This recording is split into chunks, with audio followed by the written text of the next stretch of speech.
The No Kings protest. Across the United States this weekend, hundreds of thousands of people, no, make that millions of people, marched under a simple slogan, No Kings. From Times Square to Portland, from Atlanta to Boise, demonstrators filled city streets to denounce what they see as President Trump's slide toward authoritarianism. According to the Associated Press, rallies were held in more than 2,600 locations nationwide and even outside the United States in embassies abroad. The protests were loud but peaceful, more street festival than riot, with marching bands, inflatable costumes, and families signing a giant replica of the Constitution. One protester told The Times, "We're not just angry, we're defending democracy." Republican leaders dismissed the events as hate America rallies. The White House response, a terse, who cares? And when asked about the king label, Trump told Fox News, "I'm not a king."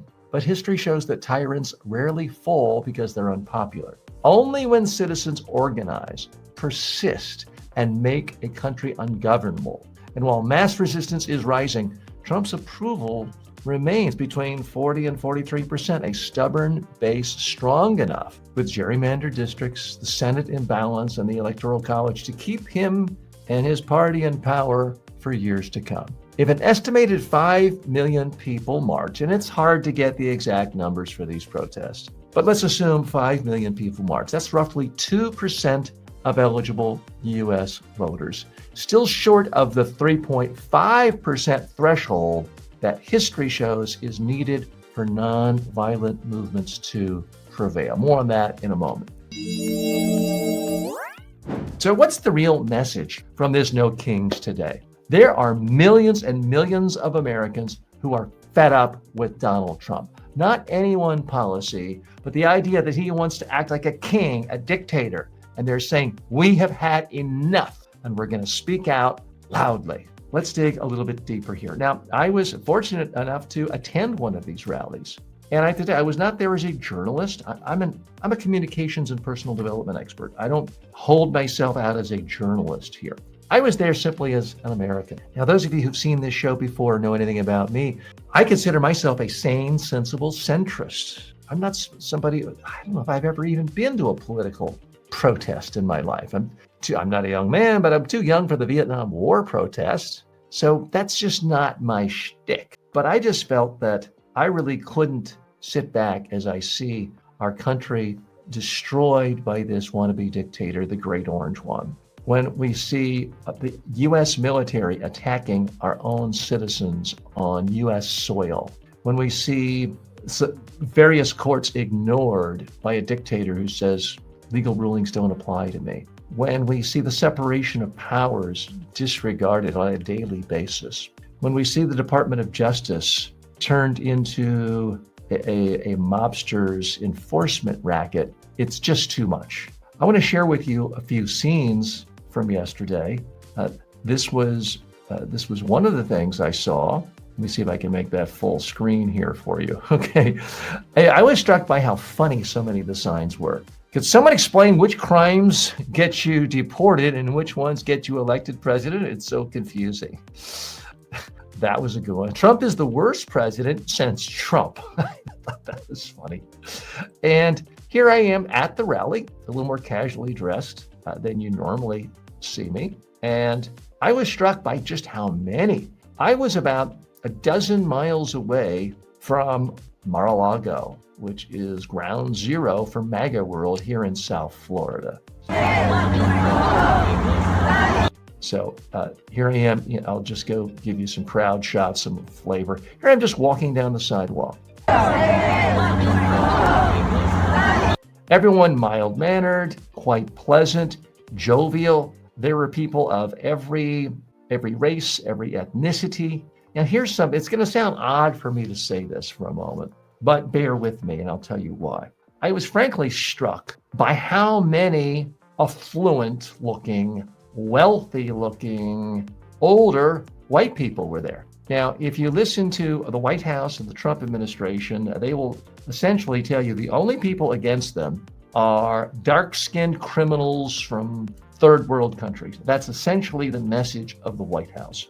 And no, here I am in one of the most affluent counties in the country, one of the most affluent places in the world, where I happen to be in Palm Beach County, Florida. And there were dozens of rallies like these in the county. So for those of you not familiar with South Florida, it's a little bit different. You think of Miami and maybe Palm Beach. Well, there are 150 little towns in all of South Florida. None of them are really that big. None of them have more than a few 100,000. So you've got all these towns. Each county of the 3 counties has about 50 towns. A huge percentage of them had rallies. I'm in one of these smaller towns right next to Palm Beach Island. And still, I have to guess there were 10,000 people on the streets just in my little community here in South Florida. And this is a wealthy community. These were not communists. These were people who are the big winners in our modern economy. So they're not complaining against capitalism. They're not saying we want to be like Venezuela. No, these are people who are successful capitalists, people who are winners in our system. And that's what I found gratifying, frankly. Let's put this in some historical perspective. So there have been a lot of studies by academics who have shown that what you really need to topple a tyrannical government is 3.5% of the voting population to really be out protesting in the streets. And I think even the most ambitious, positive No Kings advocates are not contending that many people were out there. It was perhaps 2%, but it was much bigger than the No Kings Day in June. I think a lot of individuals believe that they simply have no choice. I'll be honest with you, I thought about going to the one last June, and it was right down the street where I was living at the time in Delray Beach, Florida. And I didn't go in part because the day before, the governor of Florida basically said, if you run over a protester, we're not going to find you guilty of any crime. I'm paraphrasing, but that is essentially the message. The governor of Florida, who is trying to be sort of a mini Trump and out demagogue other Republicans, hoping for that day when there is no Trump and he can take over, thought he'd be a really tough guy and basically gave a green light and saying, if you want to run over a protester, we're not going to come after. So for that very reason, I said to myself, look, I've got a young child, a family. I'm not going to risk it, because there are a lot of deranged Trump supporters everywhere, but certainly in the state I live in. But this past weekend, I thought, you know what, I just can't stay quiet any longer. And I think a lot of people felt like that. That's why you saw the crowds surging. Dinah writes that in Idaho, of all places, they had a rally. You think of Idaho, that's a very Republican district, but a lot of Republicans are saying, look, I might like some tax cuts, but I'm not really in favor of completely eviscerating the Constitution the way this guy's doing it on a daily basis. Dinah also writes in with some other comments. Let me share those. Majority was the lower class in the area. Okay, so you had some poor people there. There is a real mix. There's no doubt about it. And that is what it's going to take. Here's where these protests are going to be incredibly useful, is if the elections are stolen next year.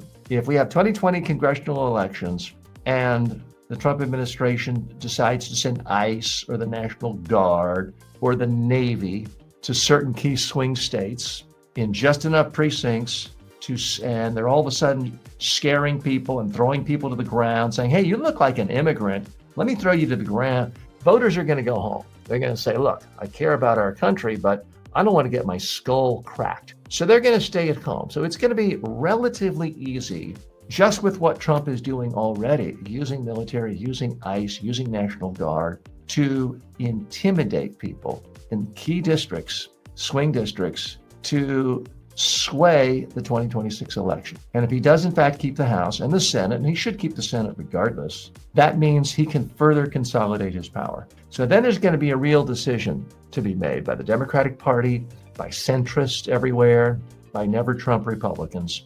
If they genuinely believe that the election was unfairly held and that a strong majority of voters who've cast their vote for congressional races in 2026, that their votes did not count, that in a fair election, the Democrats would have taken back the House, but it was denied. At that point, you're going to really need to see the protests surge. They're going to need to be roughly twice as big as they were yesterday, but that's not that big of a jump. So we'll see. To those of you new to this show, this is not a political commentary show. I'm here as a business person. I've been helping business people my entire career. Billionaire fund managers, CEOs of publicly traded companies, startup founders on how to communicate more effectively in the private sector, publicly traded companies, government officials, owners of professional baseball teams, beauty pageants. That's my experience, plus prime ministers and Nobel Peace Prize winners. But these days, you can't really talk about business news and economic news and technology news and culture news